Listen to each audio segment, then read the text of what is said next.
What up, folks? What it do? Welcome to another episode of the Best Advice Ever podcast with your boy, comedian Mike Goodwin, the bowtie comedian. And as I start each and every podcast, well, not each and every podcast, but I've been back on the road again.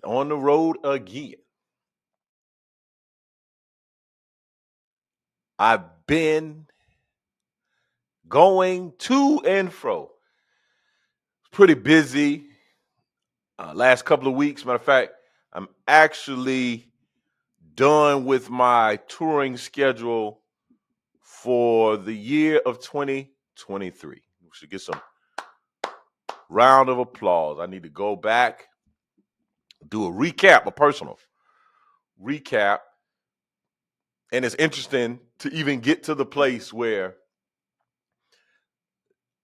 it's the middle of the month, like not really even the middle of the month, and I'm not done in terms of work because I still have to create content, do the podcast. There are things that will be taking place. I'm just not going to be traveling, getting on stage, and doing stand up for the remainder of the month, unless there always can be somebody can slide something in. There can always be a little slide in. But for now, I have a block of time to kind of focus on the infrastructure. And I think and I'll talk about this a little bit in Mind of Mike, but what the goal is for 2024. But on the road, I was just on the road. I actually was down in Hilton Head, South Carolina for the South Carolina Charter School Conference. I did I did a combination of my keynote and my stand-up. So I kind of merged the two. It's interesting that you may not know. I have a keynote. I have a keynote presentation. I have about two. I can do two different topics. But my signature keynote is a keynote.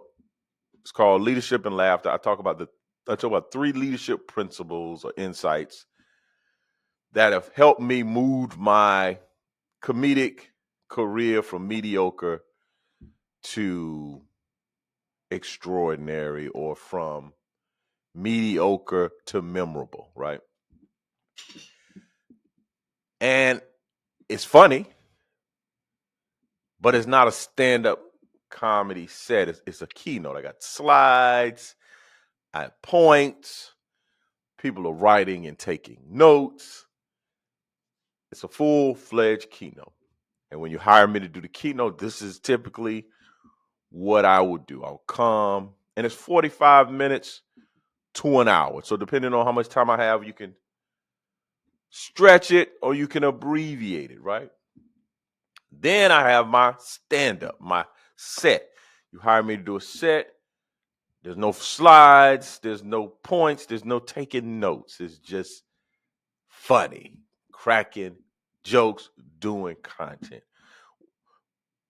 What happens often when you get hired for corporate events, they're pretty clear. Like I this past week, this week I did this merge of the keynote stand-up thing, but on Saturday I did a corporate event. It was just comedy. It was 15 minutes of comedy where I thought I had 20 minutes. 15 minutes of comedy. I don't know who listens to the show. I think that people out there that have seen me and support me, maybe they're folks that book the shows. I don't know, or have the desire to book the show. The corporate event I did 15 minutes, and they paid me handsomely, 15 minutes for their annual meeting. 15 minutes, and that's a little bit humorous to me, because when we receive requests and the folks are talking about how much time they want, if they're saying minimum time. If they're like, hey, just wanted to know, we got this event, we want Mike to come and do 15 minutes. That means they want to pay little money. 15 minutes, 20 minutes, nothing big, just they want to pay little money. These people say 15 minutes and they want to pay the money. They would pay the fee. Because what I think people don't factor in, if I'm doing 15 minutes at your thing or at your event, your at your event, it restricts me from doing an hour somewhere else or 15 minutes somewhere else. So you're not necessarily paying for the 15 minutes. You're literally paying for me to be there. And in many instances, what the offer is not significant enough to restrict me from will cause me to put a hold on my calendar and say, yeah, I'll make the commitment to be there, because there may be a corporate event that's coming and at this rate, I want more time. Like, I want an hour. I want 45 minutes. I want to stretch out. 15 minutes, I'm like, yeesh. Whoo. Like, we got to keep this, like, there's no messing around. Like, you got to get to it, Jack. 15 minutes. You got to come sending strikes down the middle.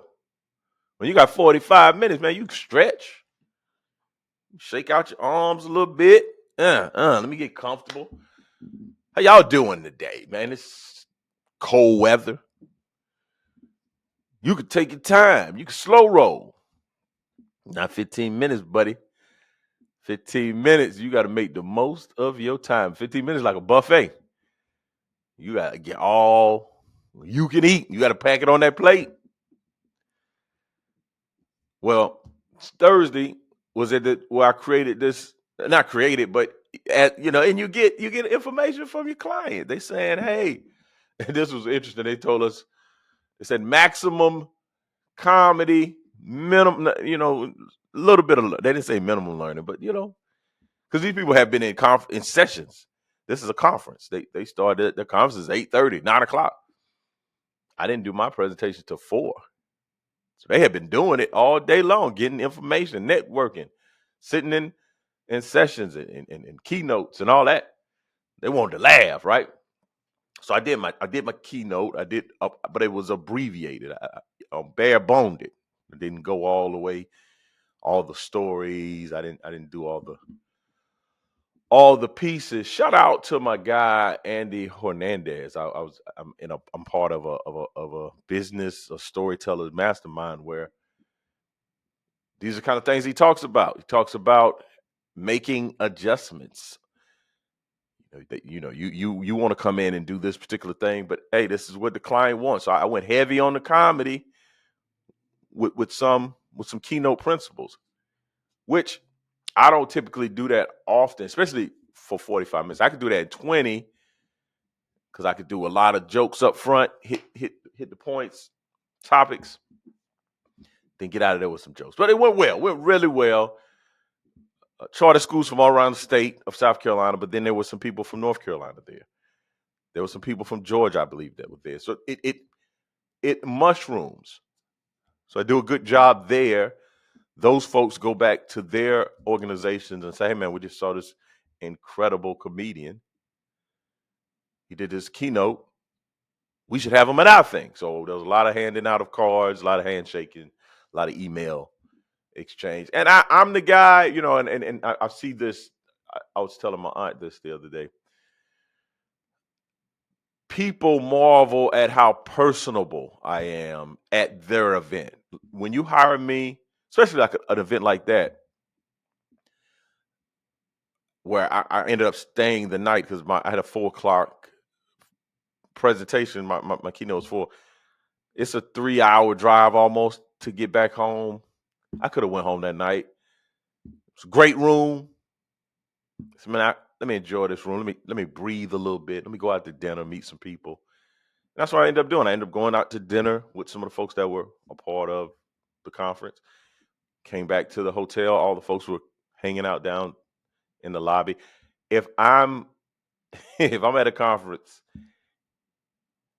it's not uncommon for me to be the one of the last people to go up to the room. Like, that's just how I get down at a conference, man. I look at conferences similar to how people look at homecoming at their particular institutions, especially at HBCUs.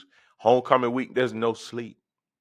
Even in my fraternity, when you go to the conclave, no sleep, buddy. We here for 3 nights. I'm packing it all in. So that's how I get down at conferences. Like, I get down. And especially for me, I just had to get up in the morning and go home. So that doesn't, I'm not getting up going to the session. Now, when I go to conferences and I'm in sessions, I do the same thing.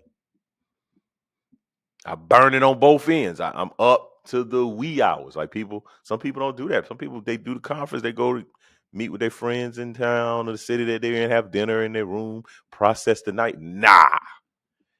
Your boy is burning the midnight oil. I'm out here.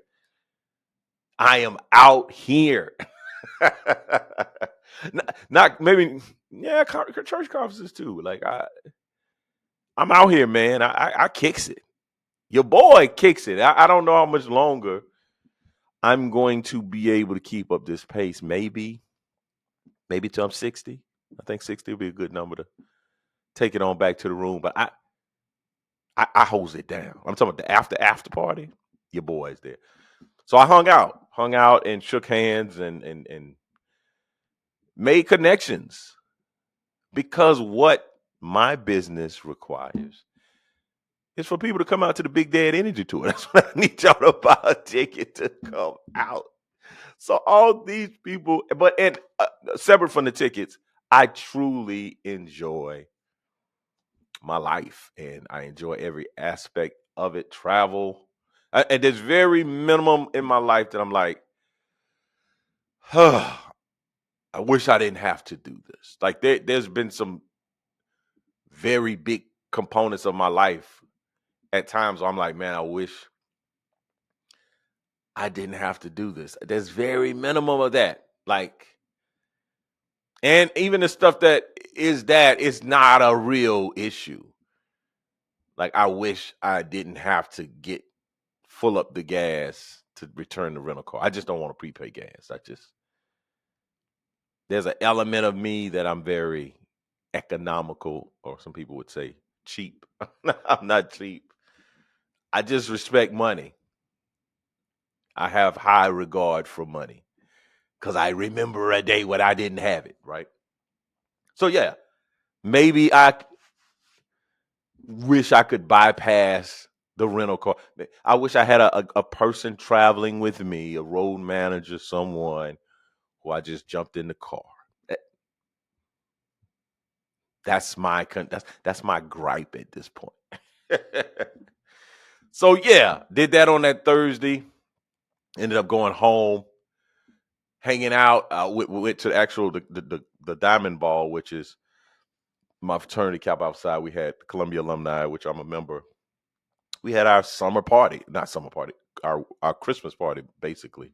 But it was our social, our formal.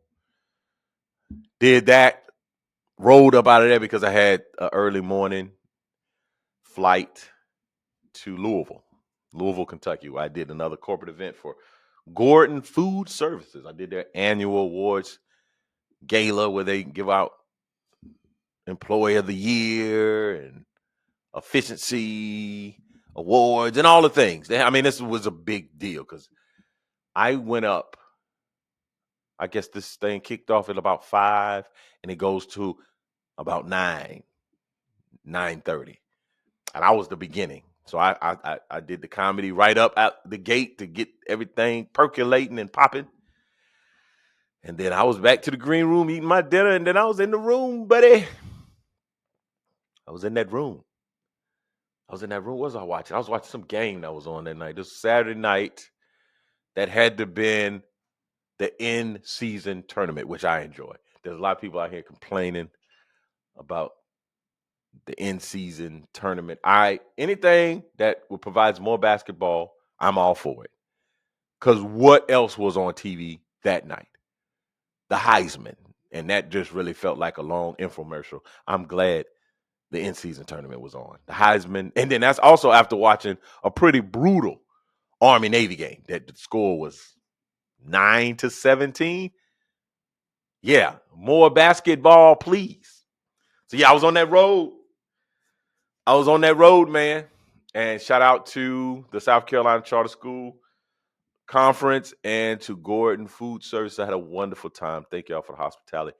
And this was one of the times where both of my hosts, the folks that were my point of contact, they were nervous. They were nervous. One of my hosts was basically like, I had a sound check at about 4:30. This person calls me in my room and the hotel is in the same. I'm in the hotel where the event is happening, and I'm like on the 5th floor. The ballroom's on the 2nd floor. And I get a call and they say, "Hey, are you headed out to the sound check?" I was like, "No, sound check's at 4:30." It was like, "Yes, it's 4:20." I was like, "Yeah, it takes about 3 minutes to get." And the person was like, "What, you know where you're going?" I was like, "Nah, not really, but I can probably figure out where's the ball." She was like, "Oh, that's on the 2nd floor. You need me to come up to your room and get you?" No, I don't. So it's that type of energy. I was up against that type. So that's the stuff that's the stuff that is inconveniencing me in life. A overzealous person that's trying to do their job. That bothers me. That's what I got going on right now. Man, get out of here, man. I'm blessed. But that's me on the road. But the moment y'all all been waiting for, the title of this particular podcast. The best advice ever. This is some great advice. I have been marinating on this advice for a minute. I've been thinking about it. It's been percolating. It's been in my spirit, right? It's been on my heart, in my head. And I really want to approach this with some gravitas, some perspective. And I'm gonna say this, and it's not comedic. It's not funny. I'm not being facetious. The best advice ever that I want to offer is please don't suffer in silence. It's amazing as I'm looking out at my world, people that I know, friends, family members, and I'm watching folks struggle in silence. And by the time someone says something, it's crisis. And and especially for men, and I may even put this caveat: Black men, bro. Like, if you are in relationship with Black men, be a safe space. And that's something I got to evaluate for myself. Am I a safe space? And I have to think it. Sometimes I'm probably not a safe space. So I'm so achievement oriented. I'm so action oriented. I'm so about on getting the business. I'm so high standards and productivity and execution where it makes people not feel safe. And that's unfortunate because I want to be a place of safety. And I think that I am a place of safety, but I think that is a true layer that causes maybe those that are in my life to say, Mike, like, man, get your act together. Like, I'm gonna be very abrasive or not sympathetic, not empathetic, not supportive. I'm gonna be like, brush yourself off, boy. Cut all that crying out, like, and that's not the case. And I can do that, and we need that. There are definitely times when we do need somebody to kick us in our butt. It's, hey, bro, come on, man, get it together. But I do hope that going forward, I will be able to communicate a level of vulnerability with people to let them know, hey, man, if you want to talk about anything, Your boy's available. And I look, man, I said, okay, what are some reasons why people suffer in silence? One of the reasons is stigma and shame. People are embarrassed. They're embarrassed that the marriage is not working. They got laid off of a job. They just aren't motivated. And whatever the issue is, there's some stigma, some shame. Maybe, and I was just talking to my son about this. My son, and I might have even mentioned this before.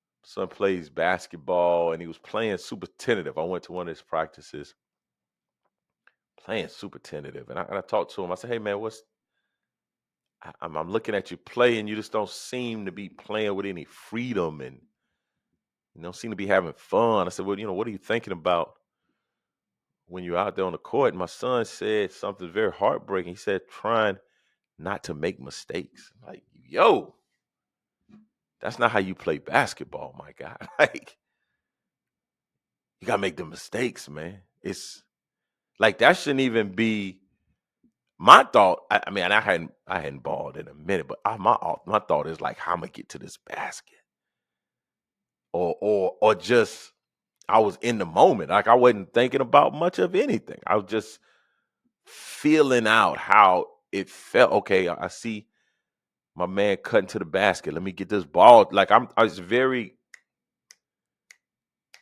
split second decisions. Like, man, if you on the court trying not to make mistakes, you know what you're gonna be doing? Making a bunch of mistakes. And that's just not how you live life, man. I mean, I get into these conversations because I love sports, man. I really do. I really enjoy sports. I enjoy the competitive. Like, I wish I would have understood how I like sports as a child the way I do now, for the element of team and growth and resistance and struggle.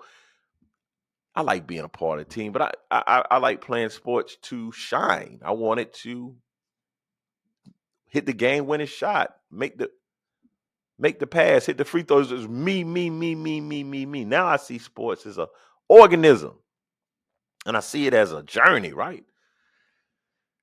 And I'm having these conversations with these folks that I don't even know in these little sport chat internet things. And it's just one. I'm not in these multiple. And I'm excited again. I'm tell you time and time again. I'm excited about the coach of the South Carolina Gamecocks, Lamont Parrish. And I think if you're a coach of South Carolina Gamecock men's basketball program, get in on the ground level. That's what I just heard some coach said. Because I'm looking at this man. This man won 11 games last season. We're currently 8-1. It's not even January yet.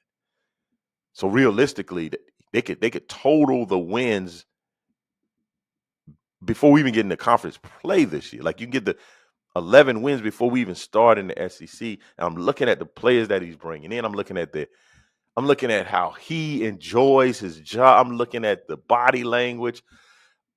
It's just, I mean, it's night and day from what things looked like a year ago. And I'm like, yo, this is going in the direction of success. I see it. And I'm talking to somebody online, and they're like, it was a sloppy game. We just beat East Carolina. It was a sloppy game. And at this level of their career, they shouldn't be making these fundamental mistakes. And I'm like, who told you that? Like, I watch the NBA. Like, if I'm not mistaken, that is the highest level of basketball professionally. Like, I mean, I know there's some great leagues overseas, but I think the NBA is the gold standard of basketball excellence. And you know what they do in the NBA? They miss free throws. They miss jump shots. They turn the ball over. They miss layups. Like, they miss dunks. So why do you think an 18 to 23, 4, 5, 6, like these kids getting all these extra years now, is not going to be doing the same thing? I make mistakes at my job. I wanted to record this podcast an hour earlier than I'm recording. But do I get on social media and say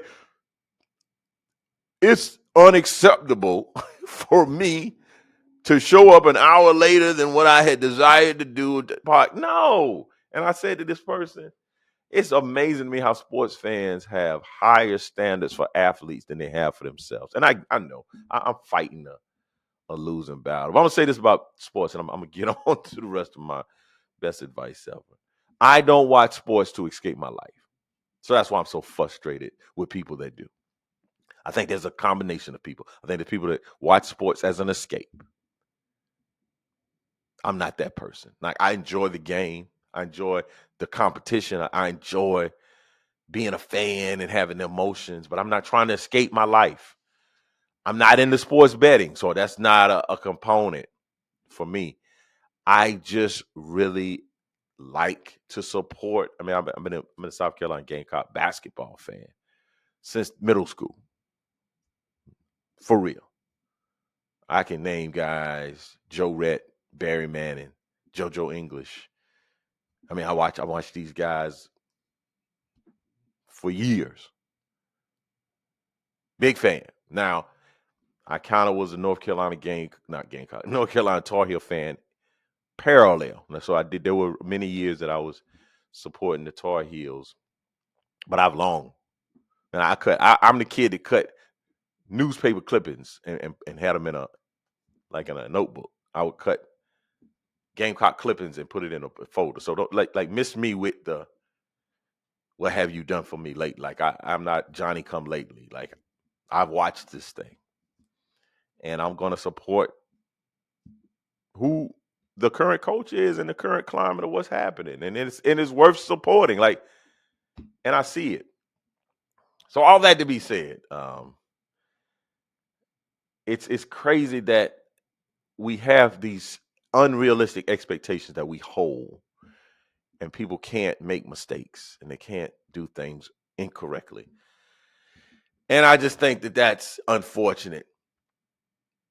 And that's one of the reasons why people feel like they need to suffer in silence, because there's unrealistic expectation. There's going to be stigma and shame associated. What else? Fear of judgment. People don't want to be judged.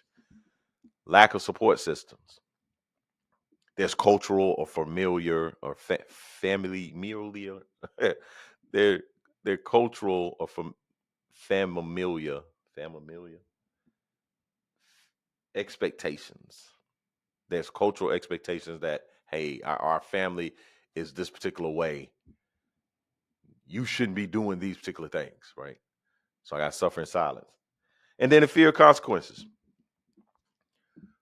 So I do request and I plead that if you know someone, or if you are someone that's suffering in silence, stop. Like say, you ain't got to get help here, but get help somewhere, right?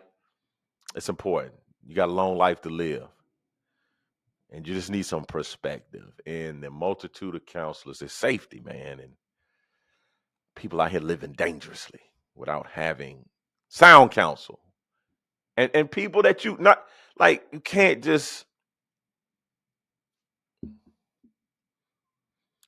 have just one counselor and you feel like you would disappoint that one counselor. Get you some more counselors. Get you some people on your team. Get you some folks that you could just talk shop like, hey, I'm gonna say it how I say it. This is what it is. What it is. What it is. Shout out to Bone Hampton, comedian. Well, man, I have overindulged myself, and on the road in the best advice ever. And I just chewed up the time. Time's gone. Time's out of here, and I'm not gonna force feed y'all.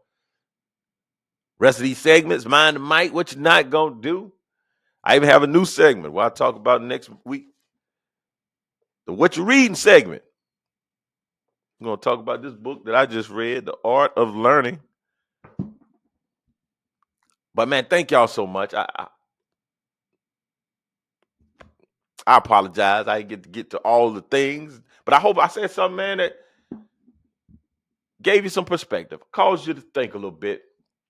Please like, subscribe, tell people about this podcast, man. Let folks know. If you're enjoying it, let me know. I do want to talk about 2024.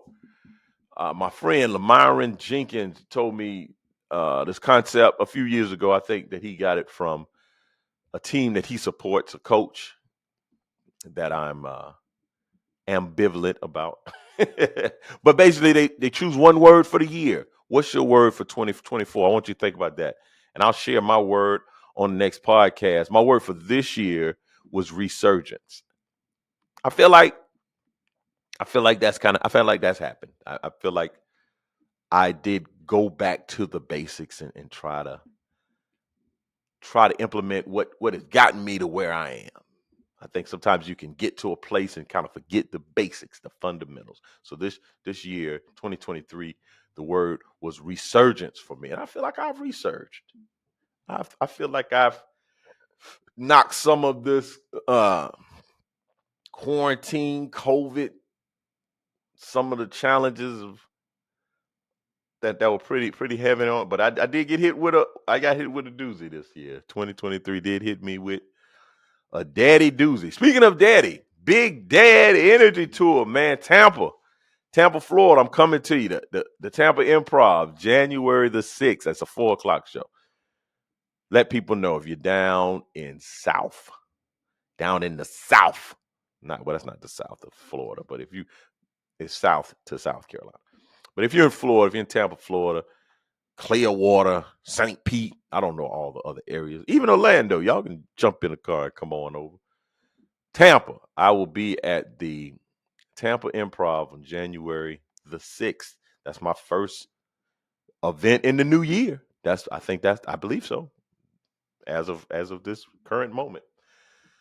But man, thank y'all so much for tuning in to the Best Advice Ever podcast, man. I hope you're having a wonderful holiday season. Look forward to being back with you next week, same bat channel, same bat place. Could have been anywhere in the world, but you're here with me, and I appreciate it. I really do. I'm just not saying that. I truly mean that, and I wish you the best, especially this week. This is hump day or whatever day you're hearing this. I hope the week gets gooder and gooder for you. I'll see you next time. Peace.